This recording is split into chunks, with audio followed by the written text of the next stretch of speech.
kalian berpikir bagaimana keadaan Jepang dan negara-negara yang pernah dijajah setelah kekalahan Jepang pada Perang Dunia Kedua? Pada video ini kita akan menjelajahi dampak yang besar yang ditinggalkan oleh kekalahan Jepang, baik bagi negara mereka sendiri maupun bagi negara-negara yang berada di bawah kekuasaannya, seperti Indonesia.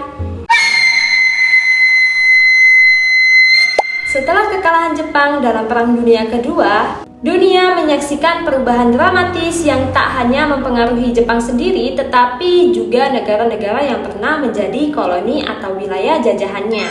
Pada 15 Agustus tahun 1945, Kaisar Hirohito mengumumkan penyerahan Jepang tanpa syarat kepada sekutu yang mengakhiri ambisi besar Jepang untuk menguasai Asia dan Pasifik. Kekalahan ini membawa Jepang ke dalam keterpurukan besar, baik dari segi ekonomi yang hancur, infrastruktur yang rusak, dan banyak juga korban jiwa akibat peperangan. Namun lebih dari itu, Jepang harus menghadapi kenyataannya yang pahit bahwa mereka telah kehilangan kekuasaan atas banyak negara jajahan yang sebelumnya mereka kendalikan dengan kekuatan militer.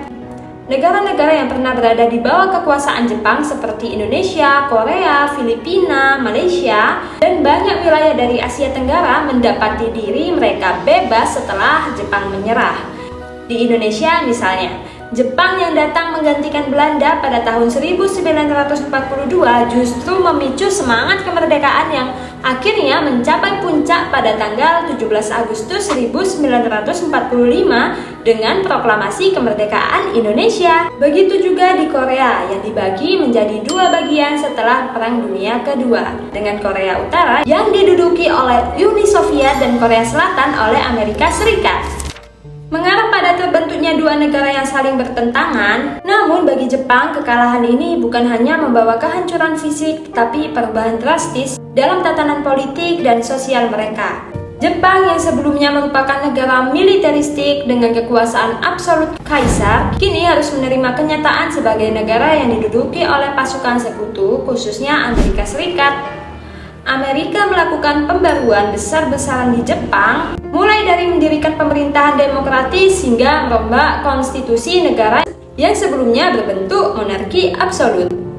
Konstitusi baru Jepang yang diadopsi pada tahun 1947 memperkenalkan sistem parlementer, hak asasi manusia, serta larangan penggunaan kekuatan militer yang tercermin pada pasal 9.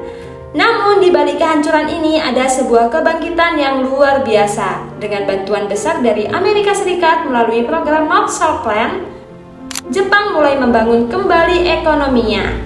Jepang berhasil menjadi salah satu negara dengan ekonomi terbesar di dunia. Sementara itu, negara-negara sebelumnya yang dijajah oleh Jepang, meski meraih kemerdekaan, harus berhadapan dengan tantangan besar dalam membangun negara mereka.